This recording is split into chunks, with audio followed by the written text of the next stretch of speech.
بسم اللہ الرحمن الرحیم۔ السلام علیکم۔ غامدی صاحب کے ساتھ ہفتہ وار سوال و جواب کی براہ راست نشست کو لے کر ڈیلی اسمبلی کا غامدی سینٹر سے حاضر خدمت ہیں۔ آغاز کرتے ہیں۔ غامدی صاحب بہت شکریہ آپ کے وقت کا۔ کچھ اہم علمی موضوعات پہ استفادے کا ہم نے آپ سے آغاز کیا تھا، اور بنیادی اس کا مقصد بھی یہ ہے کہ ایک مفکر سے، دین کے ایک عالم سے یہ جانے کہ اس کا چیزوں کو بیان کرنے کے پس منظر میں جو نظام فکر ہے وہ کن کن مراحل سے گزرتا ہے، اس کو بھی وہ شیئر کرے اور طالبانہ خیالات کا تبادلے کا سلسلہ جاری رہے۔ آغاز کرتے ہیں۔ گزشتہ کل میں نے آپ سے ایک سوال کیا تھا کہ اگر رسالت محمد صلی اللہ علیہ وسلم کی نسبت سے جو روایتیں ہم تک پہنچی ہیں یہ نہ پہنچی ہوتیں تو دین کی جو وہ مکمل تصویر ہے، مکمل شاکلہ ہے، کیا وہ اسی صورت میں ہمارے سامنے ہوتا کہ ہم اس پر پوری طریقے سے عمل پیرا رہیں؟ آپ نے اس کا جواب بھی دیا تھا، ایک مثال بھی زیر بحث آئی، اسی مثال سے میں آغاز کر دیتا ہوں مزید تفہیم کے لیے۔ مثال یہ ہے کہ ہم یہ کہتے ہیں کہ اللہ تعالیٰ نے ہمیں فطرت میں بھی رہنمائی کی ہے، لیکن وہ معاملات جن میں ہم کسی حتمی فیصلے تک نہیں پہنچ سکتے تھے شریعت نے ہمیں بتا دی۔ دین کے وہ معاملات جن میں صرف قرآن اور سنت میں ہمیں رہنمائی نہیں ملتی، جیسے مثال کے طور پر مسائل الخفین کوئی لے لیتے ہیں،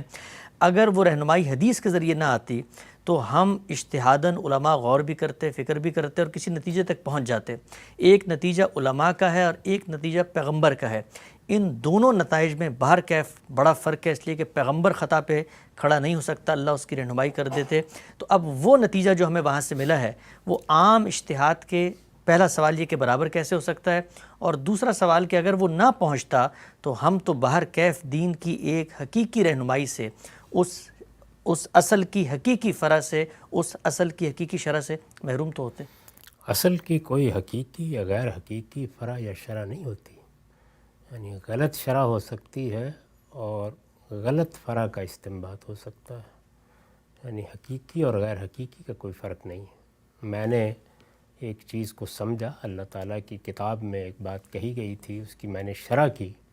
تو اس کا پورا امکان ہے کہ میں صحیح شرح کروں، اور یہ بھی امکان ہے کہ مجھ سے غلطی ہو جائے۔ تو شرح میں یا فہم میں یہی تقسیم ہوتی ہے کہ یا وہ غلط ہے یا وہ صحیح ہے۔ یہی معاملہ فروع کا ہے۔ ایک اصل ہمارے پاس موجود ہے، اس اصل سے ہم کسی چیز کا استنباط کرتے ہیں، اسی کو فرع کہا جاتا ہے۔ یعنی ایک اصل ہے، جیسے یہ اصل ہے کہ تمام طیبات کھانے کے لیے حلال ہیں اور تمام خبائث کھانے کے لیے ممنوع ہے، یہ ایک اصل ہے۔ تو اب اس میں ہمیں فروع پر اطلاق کرنا ہوتا ہے، یعنی طیبات میں دسیوں چیزیں دنیا میں ہوں گی جن میں طے کرنا پڑے گا کہ کیا طیبات ہیں کیا نہیں ہیں، ایسے ہی خبائث کے بارے میں طے کرنا پڑے گا۔ تو اصل جب ہمارے پاس موجود ہے تو یہاں یہ ہو سکتا ہے کہ ہم کسی فرع پر اطلاق میں غلطی کھا جائیں، تو یہاں پر بھی وہی ہوگا جیسے شرع میں ہے کہ غلطی ہوگی، تو غلط اور صحیح کا فرق ہوگا، حقیقی اور غیر حقیقی کا کوئی فرق نہیں ہوگا۔ رسالت مآب صلی اللہ علیہ وسلم نے اگر کوئی فقہی رائے بیان کی ہے یا کوئی شرح فرمائی ہے یا کسی اصل کی کوئی فرع بیان کی ہے، تو جو فرق واقع ہو رہا ہے وہ اصل میں اسی کا ہے، یعنی میرے ہاں خطا کا امکان ہے، آپ کے ہاں خطا کا امکان ہے، ابو حنیفہ اور شافعی کے ہاں خطا کا امکان ہے، وہاں نہیں ہے۔ جو اصل فرق ہے وہ یہ ہے، یعنی رسول اللہ صلی اللہ علیہ وسلم نے اگر کوئی شرح کر دی ہے یا اگر کوئی فرع بیان فرمائی ہے تو یہ بحث تو ہم اس بنیاد پر کرتے ہیں کہ وہ ہم تک پہنچ گئی ہے یا نہیں پہنچی۔ جو بھی بحث ہے، اخبار احاد میں ہم تنقیح کرتے ہیں، ہم ان کے رجال کو دیکھتے ہیں، ہم ان کے حفظ و اتقان کا جائزہ لیتے ہیں، ہم تاریخی معاملات میں کوئی رائے قائم کرتے ہیں کہ یہ صاحب جو بیان کر رہے ہیں ان کی ملاقات بھی تھی یا نہیں، یا ملاقات کا امکان بھی ہے یا نہیں۔ یہ جتنی چیزیں ہم کر رہے ہوتے ہیں وہ اس وجہ سے کر رہے ہوتے ہیں کہ ہمیں یقینی طور پر یہ معلوم نہیں ہے کہ یہ رسول اللہ ہی کی بات ہے، تو ہم کوشش کر رہے ہیں کہ رسول اللہ صلی اللہ علیہ وسلم کی نسبت کوئی غلط بات بیان نہ ہو جائے، اس کے لیے یہ تحقیق کرتے ہیں۔ لیکن جب رسول اللہ وہ بات فرما رہے تھے تو اس میں غلطی کا امکان نہیں ہے۔ یہ فرمائیں گے آپ کہ کیا پیغمبر اس طرح کی غلطی سے بھی پوری طرح محفوظ رکھے جاتے ہیں یا اس میں بھی ان کو عصمت حاصل ہوتی ہے؟ تو اس میں دو پہلو ہیں اور اس کی مثالیں قرآن میں موجود ہیں کہ اولاً تو جن ہستیوں کا پیغمبر کی حیثیت سے انتخاب کیا جاتا ہے ان کا عام انسانوں سے تقابل ہی نہیں ہو سکتا. وہ خیار الناس ہیں. اللہ تعالیٰ نے جب ان کو اس منصب پر فائز کیا ہے تو ظاہر ہے کہ جیسے کہ فرمایا ہے کہ یہ سب انتخاب کوئی الل ٹپ نہیں ہوتا، یہ علی علم ہوتا ہے. تو اللہ تعالیٰ ان کی صلاحیتیں اور جو کچھ اللہ نے ان کے اندر قوتیں ودیت فرمائی ہیں ان سب کا لحاظ کر کے علی علم انتخاب کرتے ہیں. تو اس وجہ سے پہلی چیز تو یہ ہے کہ میرے اور کسی پیغمبر کے مابین اس انتخاب ہی سے زمین و آسمان کا فرق واقع ہو جاتا ہے. دوسرے یہ کہ اگر انسانی تقاضوں سے یا بشری تقاضوں سے کہیں سہو ہو جائے، کوئی تسامح ہو جائے، تو وہاں اللہ تعالیٰ جب تک پیغمبر دنیا میں موجود ہے نگرانی فرما رہے ہیں. یہ بات خود قرآن میں بیان ہو گئی ہے. تو اوپر سے اس کی تصحیح کر دی جائے گی، یعنی یا تصویب ہو جائے گی یا تردید ہو جائے گی. چنانچہ قرآن مجید میں دونوں طرح کے اجتہادات کی مثالیں موجود ہیں کہ اللہ تعالیٰ نے تصویب فرما دی، اللہ تعالیٰ نے اس کی نفی کر دی. جیسے کہ منافقین کے بارے میں رسول اللہ نے ایک رویہ اختیار کیا، یہ فرما دیا کہ ایسا نہ ہوتا تو بہتر تھا. ایسا ہی معاملہ عبداللہ ابن مکتوم کے معاملے میں ہوا، جس پر قرآن مجید میں کچھ توجہ دلائی گئی اور یہ کہا گیا کہ اس موقع پر یہ رویہ آپ کو نہیں اختیار کرنا تھا. تو وہاں تصویب ہو جائے گی یا تردید ہو جائے گی، دونوں چیزیں ہیں. دوسرے لفظوں میں یہ کہیے کہ میرے یا آپ کے یا ابو حنیفہ کے یا شافعی کے یا کسی بڑے سے بڑے عالم کے اجتہاد میں، اس کی شرح میں، اس کے فہم میں غلطی کا امکان کبھی ختم نہیں ہو سکتا. یہی وجہ ہے کہ ہمارے پورے علم میں جو محتاط لوگ ہیں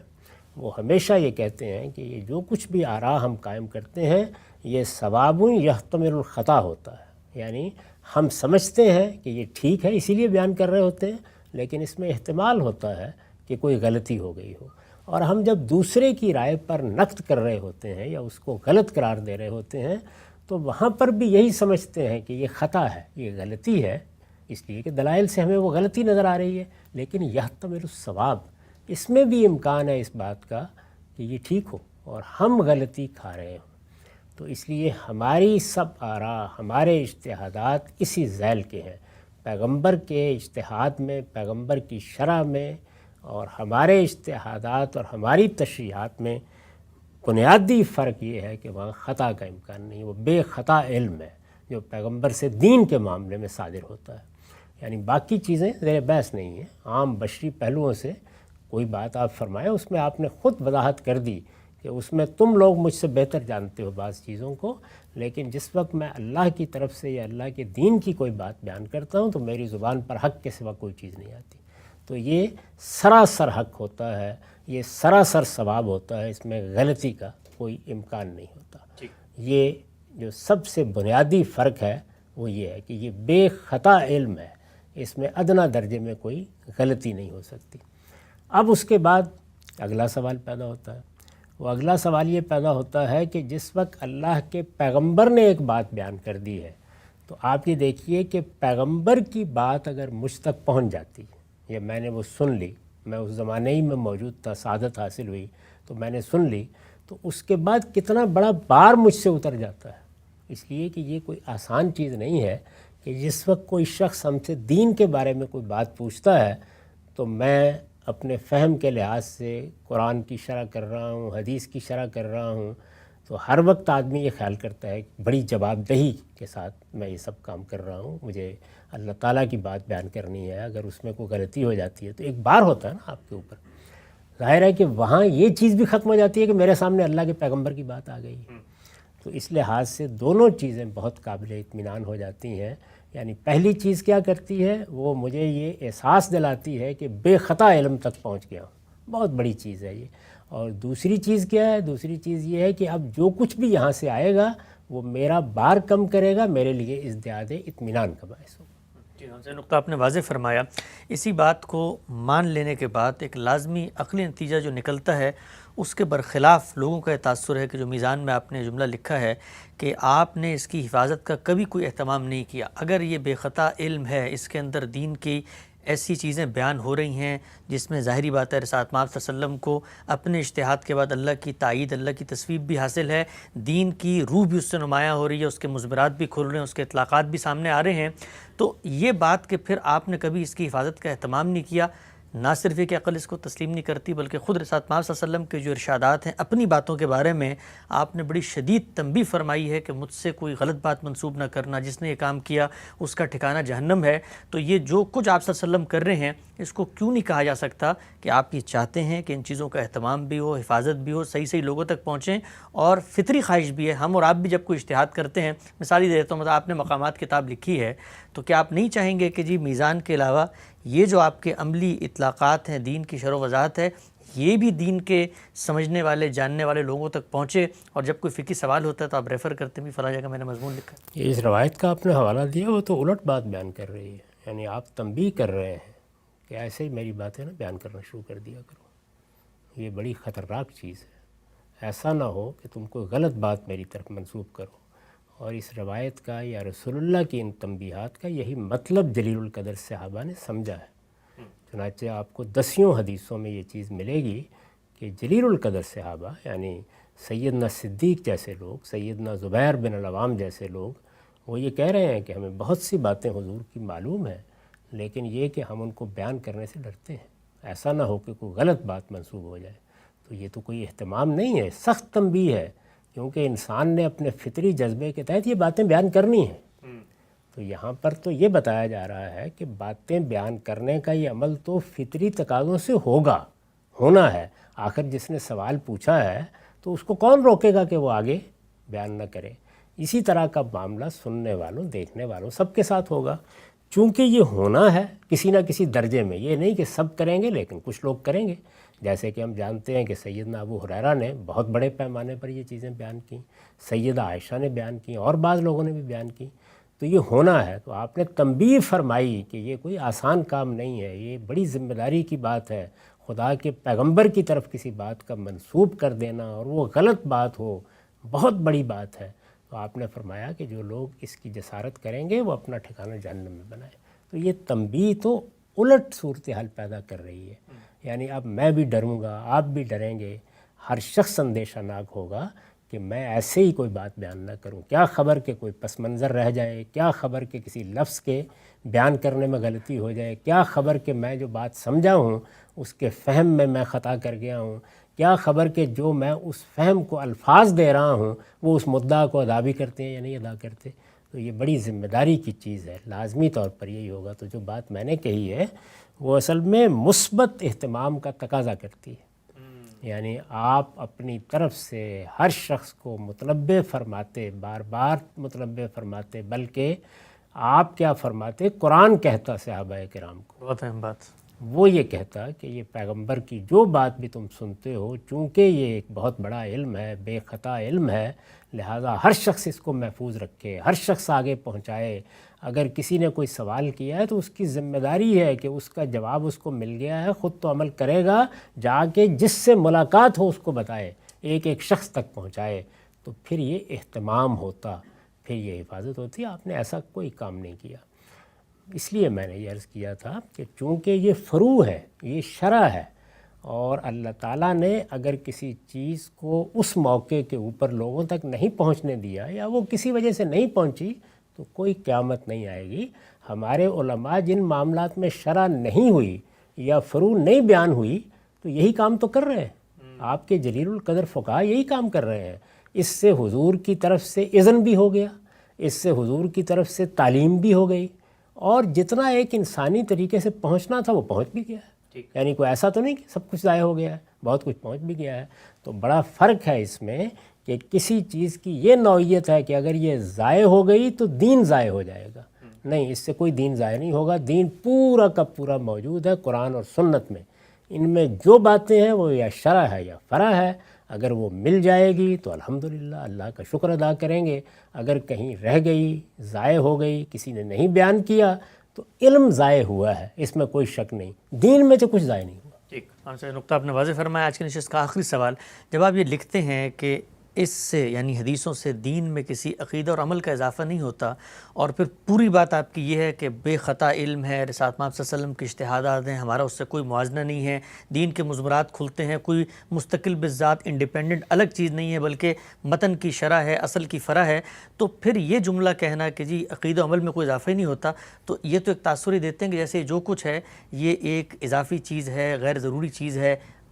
آ گئی تو بڑی اچھی بات ہے، نہ ہوتی تو کوئی فرق نہیں پڑتا ہمارے۔ یہ جو آپ نے کلمات ارشاد فرمائے ہیں تو اس کا مطلب یہ ہے کہ جو آدمی بھی قرآن کی تفسیر کرتا ہے اضافی چیز ہے، بے معنی چیز ہے، کچھ بھی فرق نہیں پڑتا، یہ جو ہم خدمت کر رہے ہیں یہ بھی اضافی چیز ہے، بے معنی چیز ہے، یعنی یہ بات کہاں سے نکلی؟ بڑی قیمتی چیز ہے، بڑی دولت ہے، علماء بھی جب کام کرتے ہیں تو بہت بڑی دولت ہے، لیکن عقیدہ و عمل کا اضافہ، کیا استاذ امام کی تفسیر سے عقیدہ و عمل کا اضافہ ہو گیا؟ ابو حنیفہ کے اجتہادات سے عقیدہ و عمل کا اضافہ ہو گیا ہے؟ عقیدہ و عمل کا اضافہ ہونے کا مطلب جانتے ہیں کیا ہے؟ اس کا مطلب ہے آسمان سے کچھ آ گیا ہے،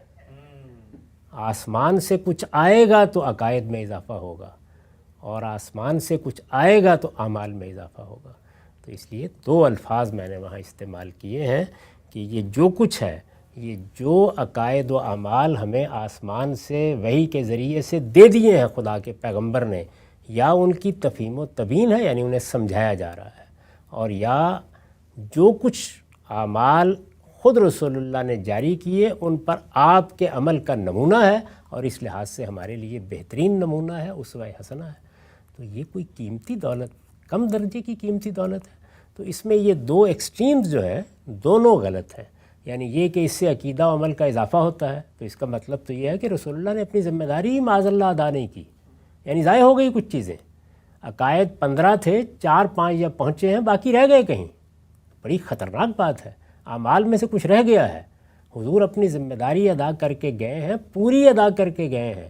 تو اگر آپ یہ مانتے ہیں تو پھر آپ کو اس کے ساتھ یہ ماننا پڑے گا کہ ایک ایک چیز جو حضور نے فرمائی ہے وہ ہم تک پہنچ گئی ہے، اگلی بات بھی ماننی پڑے گی، پورے یقین کے ساتھ پہنچ گئی ہے، پوری قطعیت کے ساتھ پہنچ گئی ہے، اس لیے کہ آسمان کی ہدایت کو تو اسی طرح پہنچنا ہے، لیکن تفہیم تبیین وہ ضمنی ذرائع سے پہنچ جائے، وہ کمتر ذرائع سے، اس سے بھی کمتر ذرائع سے پہنچ جائے، کوئی فرق نہیں پڑتا، اس لیے کہ اس سے کوئی اضافہ نہیں ہو رہا، کوئی تغیر نہیں ہو رہا، کوئی تبدیلی نہیں ہو رہی، دین جو کچھ ہے وہ پورا کا پورا محفوظ پہنچ گیا ہے، اب اس کی تفہیم تبیین میں، اس کی شرح میں، اس کی وضاحت میں کوئی چیز پہنچی ہے الحمدللہ، رہ گئی ہے تو کوئی قیامت نہیں آ رہی۔ اللہ تعالیٰ نے انسانوں میں ایسے جلیل القدر انسان پیدا کیے ہیں، قیامت تک پیدا ہوتے رہیں گے، جو یہ خدمت انجام دے رہے ہیں، یہ خدمت انجام دیں گے۔ تو اس وجہ سے یہ دوسری ایکسٹریم جو اختیار کر لی جاتی ہے کہ یا تو عقیدہ و عمل کا اضافہ ہونا چاہیے، اور یا یہ ہے کہ بے معنی ہے، فضول ہے،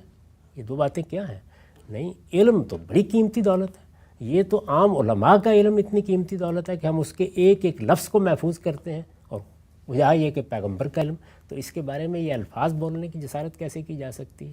دونوں باتیں غلط ہیں۔ صحیح بات یہ ہے کہ یہ اللہ کے پیغمبر کا چھوڑا ہوا علم ہے، یہ امام الفقہاء کا، امام العلماء کا چھوڑا ہوا علم ہے،